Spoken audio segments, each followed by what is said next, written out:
অন্নকান্ত দাস মহাশয়, উনি আজকে সাউথ বেরিবারি উপপ্রধান। আমরা দেখলাম অনলাইনে যে তিনি এই পুকুর আর পুকুর পার মিলে এই টোটাল জমিটা নিজের 3 ছেলের নামে রেজিস্ট্রি নিয়ে নিয়েছে। যা কৃষ্ণ দাস করেছে, অন্নকান্ত দাস জবরদস্ত দখল করে সেই জমিটাকে তিনি তার ছেলের নামে মিউটেশন বা চুপ করে রেকর্ড করে নেয়। দক্ষিণ বেরুবাড়িতে তৃণমূলের এক উপপ্রধানের বিরুদ্ধে আদিবাসীদের জমি বেআইনিভাবে নিজের পরিবারের নামে রেকর্ড করিয়ে নেবার অভিযোগকে ঘিরে চাঞ্চল্য ছড়িয়েছে। স্থানীয় আদিবাসী খ্রিস্টান সম্প্রদায়ের অভিযোগ, গির্জা সংলগ্ন বেশ কিছু জলা জমি তাদের অজান্তেই উপপ্রধান নিজের 3 ছেলের নামে রেকর্ড করিয়ে নেন। তাদের দাবি, ওই জমি শুধু সম্পত্তি নয়, এলাকার আদিবাসী মানুষের ধর্মীয় ও সামাজিক আবেগের সঙ্গেও জড়িত। ঘটনার খবর ছড়িয়ে পড়তেই ক্ষোভে ফেটে পড়েন স্থানীয় বাসিন্দারা। অভিযোগ, দক্ষিণ বেরুবাড়ি অঞ্চলের বিজেপি সভাপতি জগদীশচন্দ্র রায়কে সঙ্গে নিয়ে আদিবাসী বাসিন্দারা উপপ্রধানের বাড়িতে গিয়ে জমি ফেরতের দাবি জানান। স্থানীয়দের দাবি, প্রতিবাদের মুখে অভিযুক্ত উপপ্রধান ওই জমি ফিরিয়ে দেওয়ার কথা স্বীকার করেন। একই সঙ্গে তার দখলে বেআইনিভাবে থাকা জমি সংশ্লিষ্ট কর্তৃপক্ষের নামে রেকর্ড করে দেওয়ার খরচও তিনি বহন করবেন বলে প্রতিশ্রুতি দিয়েছেন। তবে এই অভিযোগে এখনও পর্যন্ত অভিযুক্ত উপপ্রধান বা তৃণমূল নেতৃত্বের কোনো আনুষ্ঠানিক প্রতিক্রিয়া মেলেনি। প্রশ্ন উঠছে, আদিবাসীদের অজান্তে গির্জা সংলগ্ন জমি কিভাবে ব্যক্তিগত নামে রেকর্ড হলো? প্রশাসন কি এই অভিযোগ খতিয়ে দেখে প্রয়োজনীয় পদক্ষেপ নেবে? সাতকুড়া গির্জা থেকে দেখুন আমাদের এই বিশেষ রিপোর্ট। আজকে জমি মাপামাপি হচ্ছে কি, আমাদের সাউথ বেরিবার একটা পুরনো স্মৃতি আছে। আমরা খ্রিস্টান সম্প্রদায়ের মানুষ যারা ব্রিটিশ আমল থেকে এখানে আছে, তাদের এই আদিবাসী সম্প্রদায়ের প্রচুর জমি এই নবাব লাইনের জায়গাটা। তো এখানে আমরা সেই কাল থেকে দেখে আসছি যে গির্জার পাশে একটা দিঘি, দিঘিটা খুব পুরনো দিঘি। তো মাঝপথে আমরা এখন এই জমির ব্যাপারগুলো তদন্ত করতে গিয়ে দেখছি যে এখানকার এই জমিটা যেটা কি রাজবাড়ির পুকুর বলে পরিচিত ছিল, নবাবের পুকুর বলে পরিচিত ছিল, সেই পুকুরটা এখানকার রানিং বর্তমানে পঞ্চায়েত সম্মানীয় অন্নকান্ত দাস মহাশয়, উনি আজকে সাউথ বেরিবারি উপপ্রধান। আমরা দেখলাম অনলাইনে যে তিনি এই পুকুর আর পুকুর পার মিলে এই টোটাল জমিটা নিজের 3 ছেলের নামে রেজিস্ট্রি নিয়ে নিয়েছে, রেকর্ড করে নিয়েছে। তো আমরা আমাদের যে ভাইয়েরা আছে, খ্রিস্টান সম্প্রদায়ের ভাইরা, আদিবাসী সম্প্রদায়ের আমরা সবাই যারা আছি, আমরা দেখলাম সত্যি তাই। অ্যান্ড সেটা চরম অন্যায়। আজকে সামাজিক একটা বৈঠকের মধ্যে ওনাকে সম্মান করে ডাকা হয়েছে। উনি বললেন, সবার সামনে উনি স্বীকার নিয়েছেন যে এটা ওনার ভুল হয়েছে, উনি ভুল করে এটা করেছেন। হয়তো মস্তিষ্ক ভ্রম হয়েছে, আমি জানি না, এটা অন্যায়। অ্যান্ড তিনি অন্যায়টা স্বীকার করেছেন আজকে, অ্যান্ড সিদ্ধান্ত নিয়েছেন যে তোমরা যেদিন বলবে আমি রেজিস্ট্রিটা আমার 3 ছেলেকে বলে রেজিস্ট্রিটা তোমাদের গির্জার নামে করে দেবো। যাক, ভালো কথা। তো এখন দেখছি যে পশ্চিম পাড়ের যে একটা রাস্তা, পূর্ব পাড়ের একটা রাস্তা, পশ্চিম পাড়ের রাস্তাটা এটা পার ধরে হয়েছে। এবার উনি বারবার রিকোয়েস্ট করছেন যে পশ্চিম পাড়ের রাস্তাটা যেন আমার টিকে থাকে। ভাই, আমি দিচ্ছি, ভালো কথা, কিন্তু আমারও চলার একটা রাস্তা। কিন্তু পুকুরের জল এন্ড তার পার যে ম্যাপিংটা আছে, যতটুকু মাপ আছে, আমরা মেপে দেখলাম যে ওনার চলার রাস্তাটা ব্লক হয়ে যাচ্ছে। উনি আসলে রাস্তাটা বানিয়েছেন পাড়টাকেই। তো পাড়টা যদি আমাদের পুকুরের আওতায় চলে আসে, সেই সুবাদে আমরা ম্যাপিং করে আজকে পিলারিং করে দিলাম। সেই সুবাদে ওনার যাওয়ার রাস্তাটা কতটুকু টিকবে না টিকবে বড় কথা নয়, তো আমরা পুকুর আর পুকুর পাড়ের জায়গাটা তো ছেড়ে দিতে পারি না, সেই সুবাদে ম্যাপিংটা হয়েছে। এখন বাকি জমি সংক্রান্ত ব্যাপারটা, কতটা জমি হলো, পুকুরটা কতটুকুন হলো, আমাদের আমিনবাবু, হামিদার বাবুর সঙ্গে আছেন, উনি বলবেন কথাটা, সেটা আপনারা শুনে নিন সবার সামনে, সবাই শুনবে। আমি হামিদার রহমান, রাজ্য সরকারের অনুমোদিত লাইসেন্সপ্রাপ্ত আমিন, সার্ভেয়ার অ্যান্ড সেটেলমেন্ট। আমি বেরুবাড়ি মৌজার 27 নম্বর সিটে উপস্থিত এই মুহূর্তে। দাগ নম্বর হচ্ছে 72/491, 72/492। পুকুর অ্যান্ড পুকুর পার, পুকুরের জমি মেজারিং করে জানতে পারলাম যে পুকুরটা পাটা হচ্ছে 58.80, মানে 59D, আর জলটা হচ্ছে 40.15, মানে 40D। এই দুইটা হচ্ছে মেজারিং করে আমরা পাইলাম যে আর বাকিটা 493, 72/493 দাগে 43D গির্জার নামে আছে। গির্জার নামে তো না, এটা হচ্ছে গির্জার নামে বোরকা যে আছে, আদিবাসীরাই বোরকা আছেন, তাদের নামেই আছে।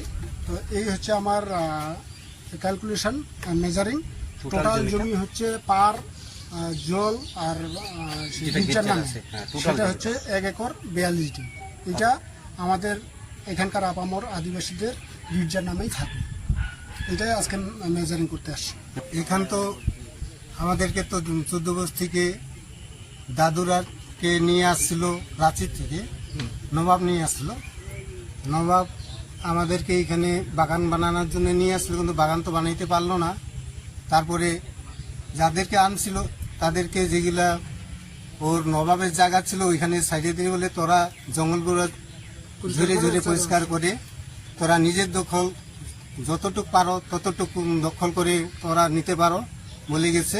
তার মধ্যে এই পুকুরটা এইখানে আমাদের চাষ বানানো হলো। তারপরে যতটুকু এরিয়া ছিল পুকুর আর কিছু সমতল ছিল, এখানে গির্জাঘর বানানো হয়েছে। আর সেই গির্জার পাশেই পাটটাকে এইখানকার এই উপপ্রধান তলে তলে ওর ছেলের 2-3 নামে করে নিয়েছিল। তাই আমরা আজকে এইখানে সবাইকে ডেকে নিয়ে আমাদেরকে ধমকি দিত, তো ধমকি দিতে আমরা ওইখানে যেতে পারতাম না। তাই আজকে সবাইকে ডাইকে এনে সেই জমিটাকে বের করানো হয়েছে। আজকে তিনি কি বলেন? আজকে বলে দিলেন কি আমি ভুল করে ফেলছি আমার 3টা ছেলের নামে, সেটাকে আমি গির্জার নামে রেজিস্ট্রি করে দিব বলছে। যা টাকা পয়সা লাগবে সেটাকে দিতে চাইছে। এখন আমরা ডেট বানাই নিয়ে ওদেরকে বলবো, তারপরে রেজিস্ট্রি ডেটটা নির্ধারিত হবে। 273 বুথ, 273 বুথেই এই গির্জাঘরটা আছে। এখানে সাতকুড়ার গির্জাঘরের চার্চের সেক্রেটারি সভাপতি মিলিয়ানো সিন্ধুয়ার, এখানের এই বাসিন্দার আমি। আপনি একজন আদিবাসী সম্প্রদায়ের লোক, সেই অনুযায়ী এখানে যে আদিবাসীদের জমি দখল হয়েছে, এটা নিয়ে কি ভাবতেছেন? এটা কি প্রতিক্রিয়া দিতে যাচ্ছেন? সর্বপ্রথম আমি যেটা বলতে চাই যে একটা মানুষকে পরিপূর্ণ মানুষ তৈরি হতে গেলে প্রথমত শিক্ষাস্থান এবং কি সমাজতন্ত্র একটা জায়গা এবং কি ধর্ম সংস্থানের জায়গার প্রয়োজন।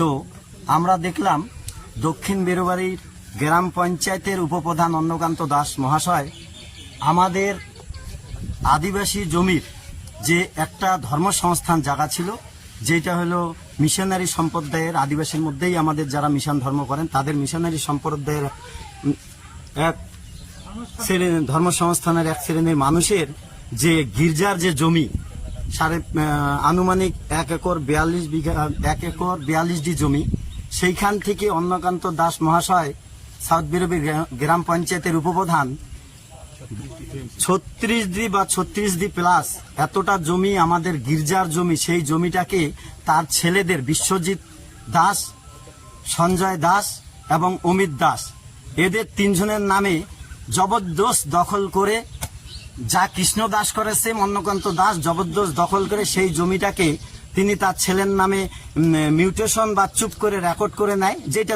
টিএমসি সরকারের আমলে হয়। সেরকম ভাবে গুন্ডামি করে তারা করেছে।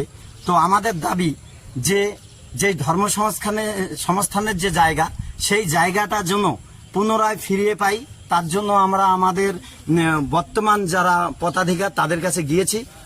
তারা অন্নকান্ত দাসকে নিয়ে আমাদের সঙ্গে আজকে বৈঠক হয়।